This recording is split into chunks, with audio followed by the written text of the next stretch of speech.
அரசு இல்லாட்டா கூட அவர் சிறுபான்மை அரசு அப்படின்னு சொன்னார். அது சிறுபான்மை அரசா சிறுபான்மையினர் அரசா என்பதை அவர் கொஞ்சம் விளக்குன்னா நல்லா இருக்கும். சட்டமன்றத்தில் முதல் நாள் உரையிலே அவர் பேசினார்.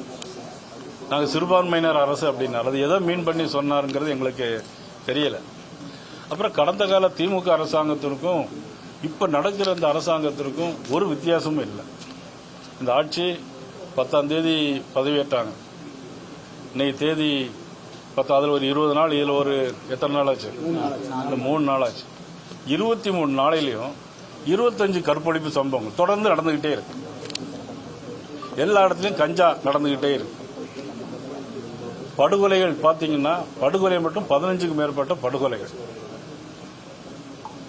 பாலியல் குற்றங்கள், அப்புறம் ஊழல். இப்பவும் இதில் என்ன ஆரம்பிச்சிட்டாங்கன்னா, இப்ப எல்லா கடையிலையும் டாஸ்மாக் கடையிலுமே மாமூல் வாங்குறதுக்கு ஆரம்பிச்சிட்டாங்க. கேட்டா அமைச்சரே சொல்றாரு, அமைச்சர் என்ன சொல்றாருன்னா, உயர்நீதிமன்றமே சொல்லியிருக்கு 10 ரூபா பாட்டிலுக்கு வாங்கலாம் அப்படின்னு. முதலமைச்சர் கரூர்ல போய் முத கூட்டத்தில் பேசும்போதே 10 ரூபா பாட்டிலுக்கு 10 ரூபா பாட்டிலுக்கு. ஆனா இன்னைக்கு அந்த 10 ரூபா பாட்டிலுக்கு இன்னைக்கும் வாங்கிட்டு இருக்காங்க. அப்ப இந்த அரசாங்கத்துக்கு மக்கள் நம்பி வாக்களிச்சிருக்கிறாங்க. வாக்களிச்ச மக்களுக்கு இந்த அரசாங்கம் என்ன சொல்லுது? சரி, ஒரு முதலமைச்சர் எதிர்க்கட்சி தலைவர்கள் சொல்ற கருத்தை அது மறுத்து சொல்லலாம். எதிர்க்கட்சிகளுக்கு தங்களுடைய குறைகளை, ஆட்சியுடைய குறைகளை சொல்வதற்கு உரிமைகள் இருக்கிறது. அதை மறுத்து சொல்வதற்கு முதலமைச்சருக்கு உரிமை இருக்கிறது. ஆனால் அவர் சொல்றாரு, எங்களுக்கு வாயில வந்துடும் அப்படிங்கிறார். உண்டுதானே? ஒரு முதலமைச்சர் வாயில வரும்னா வாயில எது வரும் தெரியல.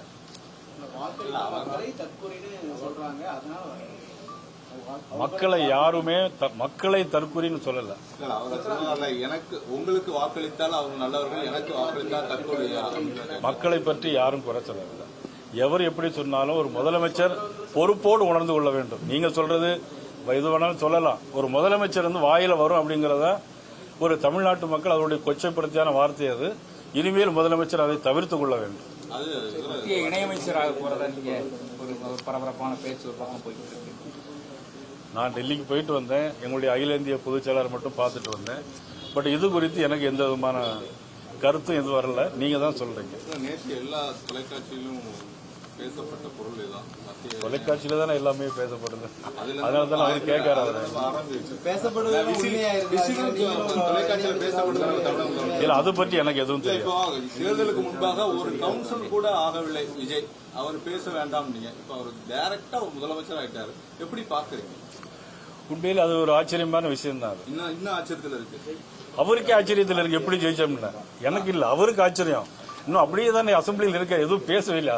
சட்டமன்றத்தில் அவர் இன்னும் மக்களுக்காக நான் கற்பழிப்பு சம்பவம் நடக்கல, பாலியல் குற்றங்கள் நடக்கல, டாஸ்மாக்ல எங்க ஆட்கள் ஊழல் பண்ணல அப்படிங்கிற அவர் சொல்லணும்ல. அவரை முதலமைச்சராக பொறுப்பேற்றுக் கொண்ட விஜய் அவர்கள் அவருடைய பொறுப்பை இதுவரை உணர்ந்திருக்கிறதா நினைக்கிறீங்க?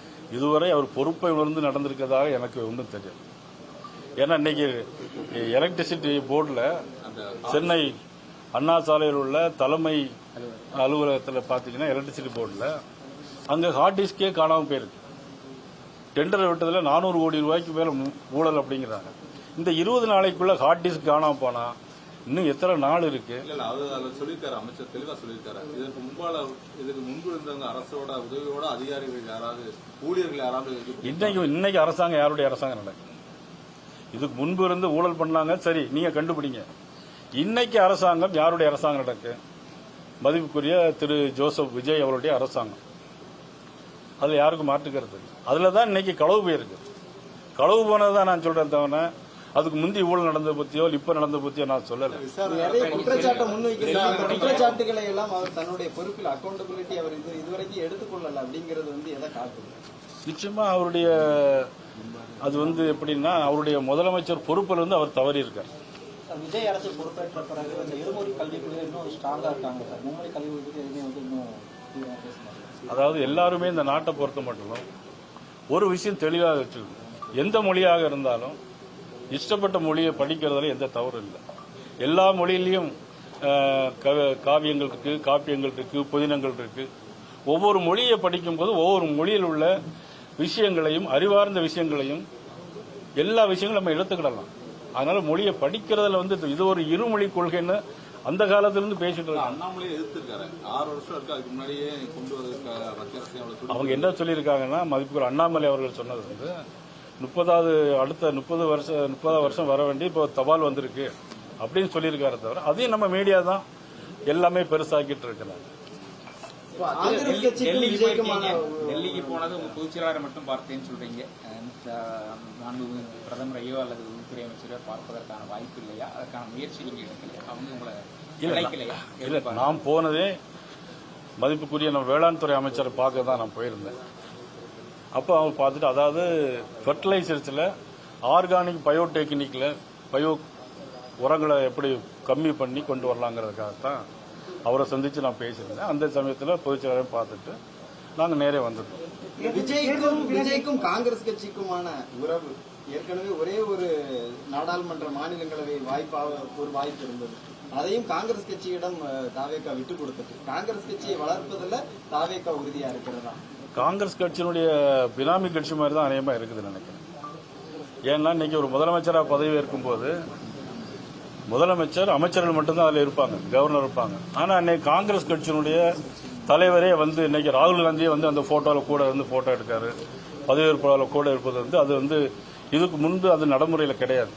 அதனால ராகுல் காந்தியுடைய காங்கிரஸை மறுபிம்பமாக இருப்பாரு. தொகுதியை எடுத்துக்கிட்டீங்கன்னா, இப்போ அதிமுக சார்பில் எஸ்ஐபி சுப்ரியா போட்டிட்டு இருந்தாரு, காங்கிரஸ் அவங்களை ஏற்று போட்டிட்டு இருந்தது, தமிழக வெற்றி கழகமும் அவங்களுக்கு ஆப்போசிட்டா. இப்போ 3 பேருமே ஒரே அணியில இருக்காங்க. திருப்பி அந்த சம்பந்தப்பட்ட அந்த தொகுதியில வந்து தமிழக வெற்றி கழகம் சார்பில் ஒரு வேட்பாளர் இறக்குனாங்கன்னா மக்களுடைய மனநிலை இதே மாதிரி 5 தொகுதியில் இருக்கக்கூடிய என்ன நினைப்பாங்க? அதாவது உண்மையில் இந்த தேர்தல், இடைத்தேர்தல் என்பது அது அவசியம் இல்லாத ஒன்று.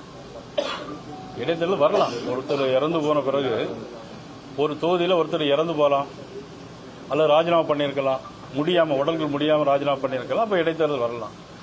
இது வந்து 10-20 நாள் கூட ஆகலை இடைத்தேர்தல் வருது அப்படின்னா இது மக்களை வந்து ஏமாத்துறது மாதிரி, மக்களை ஏமாளிகளா நினைக்கிறாங்க. எப்படின்னு ஜெயிச்சிடலாம் அப்படின்னு. எடப்பாடி பிடிக்காம தான் சென்றதா? அது அந்த உள்கட்சி பிரச்சனை, அதை பத்தி எனக்கு தெரியும். அது அவருடைய அதிமுக துறை வைக்க கூட சொல்லும் போது கூட இது வந்து அவங்க போனது சரிதான், 4 பேர் போனது சரிதான். ஏனென்றால் அவங்களுக்கு பிடிக்கல, அவங்க அடுத்த தொகுதி மக்களுக்கு ஏதாவது செய்ய வேண்டியிருந்தால் அதுக்காக போனதா அவங்க சொல்றாங்க. எல்லாருமே வரவேற்கிறாங்க. நீங்க எப்படி பாக்குறீங்க? அது நிச்சயமா அது வந்து வரவேற்க முடியாது. அதாவது தேவையில்லாமல் இடைத்தேர்தல், அரசாங்கத்திற்கு பண செலவு, அதுல மக்கள் வாக்களித்திருக்காங்க. திருப்பி ஒரு தேர்தல் அது எதற்கு அவசியமா? அது தேவையில்லாத ஒன்று. காங்கிரஸ் கட்சி சிறப்பாக செயல்படுது நினைக்கீங்களா? அதாவது தமிழகத்தில் எலெக்ஷனுக்கு முன்னாடி திமுக கூட கூட்டணி ஒரு 28 சீட்டு, ஒரு ராஜ்யசபா. ஏற்கனவே ஒரு குதிரை பேரம் நடந்துகிட்டே இருக்கு. இப்ப இல்ல, இதுக்கு முன்னால திரு காமராஜ் அவர்கள் வந்து அவரை கடத்திட்டு போனாங்க. அவரு அந்த கட்சியினுடைய பொதுச்செயலாளர் மதிப்புக்குரிய திரு டிடிவி தினகரன் அவருடைய கையெழுத்தையே போட்டு கவர்னர்கிட்ட வந்து கொடுத்தாங்க. அந்த கட்சியினுடைய பொதுச் செயலாளர் அவரே இல்லை அப்படின்னு சொன்ன பிறகு திருப்பி கூட்டிட்டு வந்தாங்க. திருப்பி அவர் அந்த கட்சிக்கே போயிருக்காங்க. பல கோடி ரூபாய் இதுல கை மாறி இருக்கு. இதுல குதிரை பேரம் நடந்திருக்கு.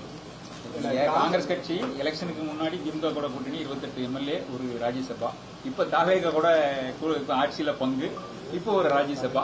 நீங்க காங்கிரஸ் கட்சி வந்து ஒரு திறமையா செயல்படுகிறதா? எப்படி பார்க்கறீங்க? இதுல வந்து கூட்டணி கட்சி அவங்களுக்கு மந்திரி பதவி வேண்டும், அதில் மந்திரி பதவி நீடிக்கணும், இந்த ஆட்சி நீடிக்கணும். ஆக இருவருக்குமான உறவுகள் அது. திமுகவுக்கும் பாஜகவுக்குமான உறவு ஒரு நெருக்கத்தை நோக்கி பயணித்துக் கொண்டிருக்கிறதா? கூட்டணி அமைவதற்கான ஒரு சூழல் எந்த சூழல்? அப்படி ஒரு கேள்வி எழ வேண்டிய அவசியமே இல்லை. 830 எம்பிக்கள், பாராளுமன்ற எம்பிக்களுடைய எண்ணிக்கையை 830, 850 உயர்த்துவதற்கான நோக்கம் ஒரு தடவை போய் ஃபெயிலியர் ஆகி போச்சு. திமுகவுடைய ஆதரவோட அதை கொண்டு வருவதற்கான வாய்ப்பு நாட்கள்ல 2 நெருங்குறீங்களா? சில அப்படி ஒரு கருத்து உங்களுக்கு வர வேண்டிய அவசியம் இல்லை. கூட்டணி இடைத்தேர்தலில் போட்டியிட வாய்ப்பு இருக்காது. இடைத்தேர்தலில் கூட்டணி பாஜகவுடைய நிலைப்பாடு என்ன? இடைத்தேர்தலில் இல்ல, தேர்தலில் போட்டியிட வேண்டாம் என்பது, யார் வேட்பாளர் என்பது எங்களுடைய அகில இந்திய தலைமை பார்லிமெண்ட் போர்டு அதுதான் முடிவு செய்யும். இத்தனை நாள் திமுகவோடு கூட்டணியில் இருந்த கட்சிகள் எல்லாம் ஒரு அமைச்சரவை இடம் கிடைத்தவுடன் அங்கு சென்றிருக்கிற ஒரு நிலையும், அல்லது இதுக்கு முன்னாடி அமைச்சரவையிலேயே பங்கேற்காத கட்சிகள், அவர்கள் சிறுபான்மையினராக இருக்கட்டும் அல்லது வந்து பட்டியல் சமூகப்படுத்தப்பட்ட அந்த கட்சிகளாக இருக்கட்டும், எல்லோருக்கும் ஒரு அங்கீகாரம் கிடைச்சிருக்குங்கிறத எப்படி பார்க்கணும்? இது ஒரு சந்தர்ப்பவாதம், அவருடைய சுயநலவாதம். திரு அண்ணாமலை அவர்கள் வந்து கட்சி தொடங்கினா உங்களுடைய முதல் வார்த்தை என்னவா?